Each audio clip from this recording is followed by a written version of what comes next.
महाराष्ट्र, गोवा आणि कर्नाटक या तीन राज्यांची नाळ जुळवणारा तिलारी घाट दळणवळण आणि पर्यटनाच्या दृष्टीने अत्यंत जवळचा मार्ग म्हणून वापरला जातो. वाहतुकीच्या दृष्टीने धोकादायक घाट म्हणून गतवर्षी हा घाट अवजड वाहतुकीसाठी कोल्हापूर बांधकाम विभागानं बंद ठेवला होता. त्यानंतर मलमपट्टी करून धोकादायक ठिकाणी दुरुस्त करून हा घाट वाहतुकीसाठी सुरू केला. मात्र कोकण साधनं या घाट रस्त्याचा स्पॉट पंचनामा केला तेव्हा लक्षात आलं की हा घाट रस्त्यात नव्यानं डांबरीकरण केलं असलं तरी संरक्षक कटडे, दरडी, दिशादर्शक फलक, तीव्र उतारावरील अपघात पाहण्यामुळे हा घाट रस्ता धोकादायक आहे. कोल्हापूर बांधकाम विभागानं याकडे लक्ष देऊन सुरक्षेच्या दृष्टीने उपाययोजना कराव्यात अशी मागणी आता वाहनचालक व स्थानिकांकडून केली जाते आहे. पाहूयात. दररोज शेकडो मालवाहू, प्रवासी तसंच खाजगी वाहनं या घाटमार्गाचा वापर करीत असतात.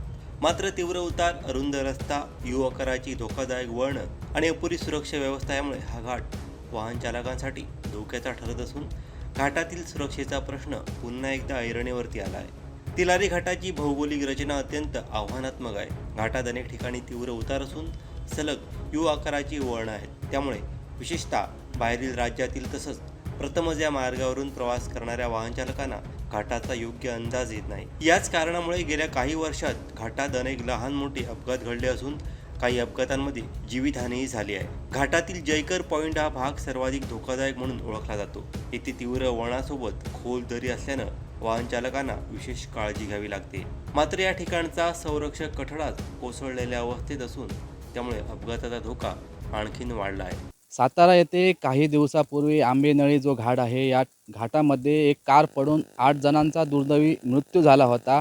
याच पार्श्वभूमीवर कोकणसाद लाईव्ह जे आहे, या कोकणसाद लाईव्हने सिंधुदुर्ग जिल्ह्यातील जेवढे घाट आहेत, हे घाट सुरक्षेच्या दृष्टीने वाहतुकीस योग्य आहे की नाही यांचा स्पॉट पंचनामा करण्यास हाती घेतलेला आहे.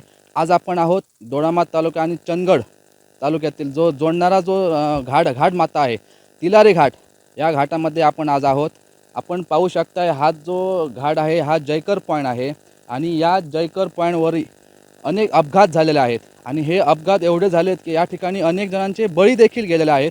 आणि हे जर तीव्र उताराचं वळण आहे, ह्या वळणावरती अनेक गाड्या ह्या दरीत गेलेल्या आहेत. आपण पाहू शकता आत्ता आपण खाली जाऊन अनेक फोटो व्हिज्युअल्स घेतलेले आहेत. तिथे खाली टेम्पो आहे, दुचाकी आहेत, अनेक गाड्या ज्या आहेत या ठिकाणी खाली अजूनही आहे, सडतायत. तिथे कोणी काढू शकलं नाही एवढं हे दरी आहे. आणि हा जो एवढा मोठा घाट जो आहे आणि हे तीव्र उताराचं वळण आहे, हा जयकर पॉईंट ह्याला म्हटलं जातं. आणि ह्याच जयकर पॉईंटवरती अनेक अपघात झालेले आहेत. अनेक मोठे ट्रक, डंपर किंवा ह्या वळणावर इथून अडकतात आणि या ठिकाणची वाहतूक आहे ही पूर्णपणे विस्कळीत होते, पूर्णपणे थांबवली जाते. जोपर्यंत क्रेन येऊन या इथले वाहने हटवली जात नाही तोपर्यंत हा रस्ता वाहतुकी सुरळीत होत नाही. आपण ह्या पूर्ण घाटाची पाहणी केलेली आहे. अनेक ठिकाणी दरडी कोसळण्याच्या शक्यता आहेत. संरक्षक कटडे जे आहेत हे पूर्णपणे कुचकामी म्हटलं तर वावगं ठरू नये अशा प्रकारचे हे संरक्षक कटडे कधी ढासळतील, कधी काय कोणता अपघात होईल हे सांगता येत नाही. त्यामुळे कोल्हापूर बांधकाम विभाग यांनी ह्या घाटाकडे पूर्णपणे जातीनिशी लक्ष घालून हा घाट सुरक्षेच्या दृष्टीने वाहतुकीसाठी योग्य करावा असं इथल्या वाहन चालक किंवा स्थानिकांचं म्हणणं आहे. आपण सुरुवातीपासून घाटाच्या पायथ्यापासून वरपर्यंत आपण पाहणी केली.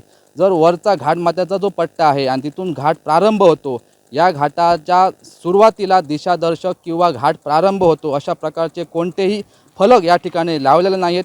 त्यामुळे वाहन चालकांना अनेक गैरसोयींना सामोरं जावं लागतं. घाट आहे की रेग्युलर वाहतूक करणारा रस्ता आहे हे लोकांना कितल्या वाहन चालकांना कळत नाही.